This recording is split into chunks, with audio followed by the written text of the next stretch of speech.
नमस्कार, जय हिंद। मैं मोहन पाठक और बात करेंगे आज उत्तर प्रदेश शिक्षा सेवा चयन आयोग के बारे में। छात्रों में इस समय इतना रोष है कि वो इसे आयोग नहीं रोग मानते हैं, यानी कि आयोग है या रोग है। तो यही टाइटल लेके हम चलेंगे आगे और जानेंगे कि मामला क्या है। उत्तर प्रदेश सरकार द्वारा कुछ वर्षों पूर्व उत्तर प्रदेश शिक्षा सेवा चयन आयोग का गठन किया गया, जो एलनगंज प्रयागराज में है।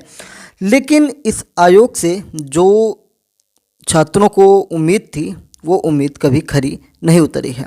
मामला यूँ बना कि उत्तर प्रदेश शिक्षा सेवा चयन आयोग की अध्यक्ष कीर्ति पांडे जो थी, उन्होंने इस्तीफा दे दिया निजी कारणों के चलते। जैसा कि हमने कारण में एक बड़ा कारण ये बताया था कि ये जब से आई थी इन्होंने एक भी परीक्षा नहीं करवाया। साथ ही साथ इनके द्वारा यूपी टेट जो फॉर्म है उसके फीस वृद्धि के मामले में शासन को एक लेटर भेजा गया था जो रिजेक्ट भी हो गया, जिसके बाद से इनके ऊपर ये सारे लगाम लगनी शुरू हो गई थी। तो जो हम चर्चा कर रहे हैं कि क्यों छात्रों में रोष है, तो जैसा कि आप देख रहे हैं कि सामने लिखा पड़ा है कि फिर टाली गई परीक्षा। अब ये कौन सी परीक्षा है, आइए आपको हम बता ही देते हैं। उत्तर प्रदेश शिक्षा सेवा चयन आयोग द्वारा एक परीक्षा तय की गई थी जो 15 व 16 अक्टूबर को होनी थी, 2025 15-16 अक्टूबर को। इसके लिए हर बार एक ही शब्द का यूज किया जाता है, अपरिहार्य कारण। तो लिखा गया है इसमें कि एतद द्वारा सभी संबंधित को सूचित किया जाता है कि विज्ञापन संख्या 2/22 प्रवक्ता पीजीटी की दिनांक 15 व 16 अक्टूबर को निर्धारित लिखित परीक्षा अपरिहार्य कारणों से स्थगित की जाती है। परीक्षा तिथि की सूचना पृथक से दी जाएगी और इस पर उप सचिव का नाम लिखा हुआ है, उत्तर प्रदेश शिक्षा सेवा चयन आयोग प्रयागराज। तो ये जो लेटर है 29/9/2025 को आया था और अब जैसे ये आया वैसे ही छात्रों के अंदर रोष पनपा और गुस्से से भरे पड़े हुए हैं और उनका यही मानना है कि सरकार उनके साथ धोखा कर रही है, क्योंकि ये परीक्षाएं जो हैं लगातार बार बार टाली जा रही हैं। और इससे उत्तर प्रदेश के मुखिया योगी आदित्यनाथ की जो साख है उस पर बट्टा लगना तय है, क्योंकि भाई सरकार अगर इस पर एक्शन नहीं ले रही है, सरकार इसको लेके एक्टिव नहीं है, तो इन सारी चीज़ों से जो है कि कहीं ना कहीं बहुत ज़्यादा दिक्कत का सामना करना पड़ रहा है। तो उत्तर प्रदेश उच्चतर शिक्षा सेवा चयन आयोग भी उसी के आसपास है, वहीं यूपीपीएससी जो है वो भी आसपास है। मतलब सारे संस्थान लगभग एक साथ हैं। कुछ संस्थान लखनऊ उठाकर ले गए हैं, सरकार द्वारा लिया गया है। तो ये जो आयोग है ये इसका काम था कि उत्तर प्रदेश में शिक्षा संबंधी जितनी परीक्षाएं होती हैं, शिक्षा संबंधी जो सुधार होते हैं उनमें चीज़ें करना और परीक्षाएं करना, आकलन करना कि कितने पद खाली हैं, क्या है, हर चीज़ का आकलन करना इनकी जिम्मेदारी थी। पर इन्होंने ऐसा कुछ ना करते हुए ये सब काम कर दिए हैं।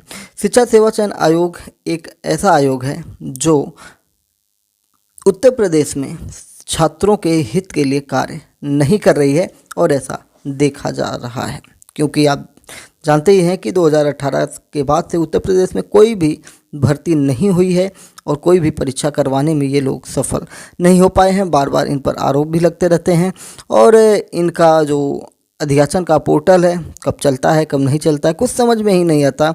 और ये कितने मतलब अजीब सा मामला हो चुका है कि ये लोग किसी चीज़ को सुनने के लिए तैयार नहीं है, बस कहते हैं होने वाला है होने वाला है, लेकिन कभी कुछ होता नहीं है। तो इन सारी चीज़ों से छात्रों में बहुत ज़्यादा गुस्सा पनपता जा रहा है और अपरिहार्य कारण क्या होता है ये भी जानना चाहते हैं। कोई तो कारण दिया जाए। अपरिहार्य कारण हर बार लिखकर परीक्षाएं टाल दी जाती हैं और छात्रों को इससे काफ़ी नुकसान होता है, मेंटल प्रेशर बढ़ता है और जो छात्र बाहर रह के तैयारी करते हैं उनके प्रतिदिन के खर्चे बढ़ते चले जा रहे हैं, कोई इनकम का सोर्स नहीं है और तैयारी करना मुश्किल हो जा रहा है, घर पर बोझ बने हुए हैं। बहुत सारे छात्रों के ज़्यादातर इन्हीं सब चक्करों के चलते शादी ब्याह और उनके व्यावसायिक जीवन प्रभावित हो रहे हैं, क्योंकि उनको पता चल जाता उनका होगा या नहीं होगा तो भविष्य में आगे बढ़ जाते और अपने व्यावसायिक जो मामले हैं उनको आगे बढ़ाते और अपने जीवन की यात्रा को सुगम बनाते। लेकिन उत्तर प्रदेश शिक्षा सेवा चयन आयोग कुछ भी नहीं कर पा रहा है, सिर्फ आश्वासन पे आश्वासन देता है कि हम परीक्षाएं करवाएंगे। और ये सारी चीज़ें आपने देखा होगा कि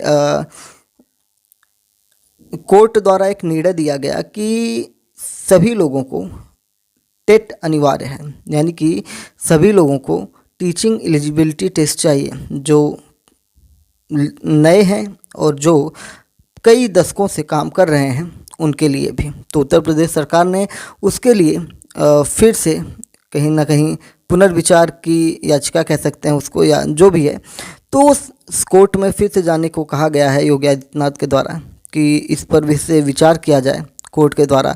फिलहाल वो भी परीक्षा जो थी यही उत्तर प्रदेश शिक्षा सेवा चयन आयोग 29-30 जनवरी को करवाने वाली थी।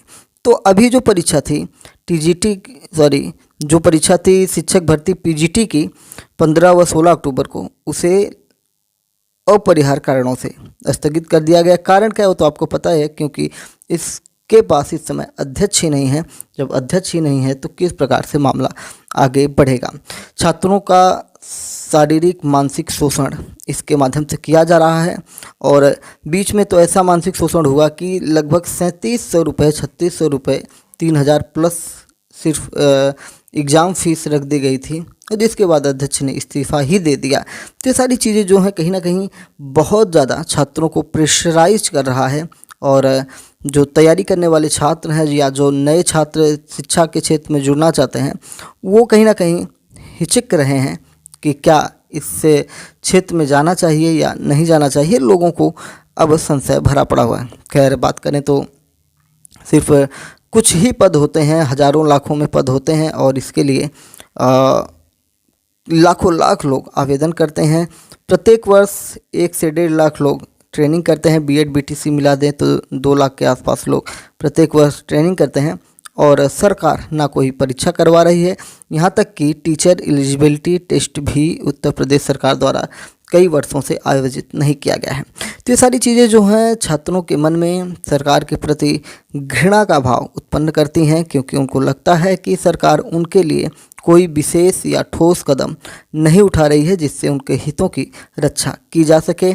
और इन सब के चलते वो पारिवारिक, सामाजिक और हर प्रकार के दबाव से जूझते हैं। आंतरिक जो उनका दबाव होता है वो सारी चीज़ें उनको कहीं ना कहीं नुकसान पहुंचा रही हैं। तो इस प्रकार से हमने आज जानने की कोशिश की कि आयोग है या रोग है, जैसा कि छात्रों द्वारा ये आरोप लगाया जा रहा है कि उत्तर प्रदेश शिक्षा सेवा चयन आयोग जब से गठित हुआ है तब से जो परीक्षाएं पहले होती भी थीं वो परीक्षाएं अब नहीं हो पा रही हैं। तो एमपीएस हिंदी पर नए हैं तो चैनल को सब्सक्राइब करके daily current affairs, news analysis के लिए हमारे साथ जुड़ सकते हैं। जय नमस्कार, भारत माता की जय।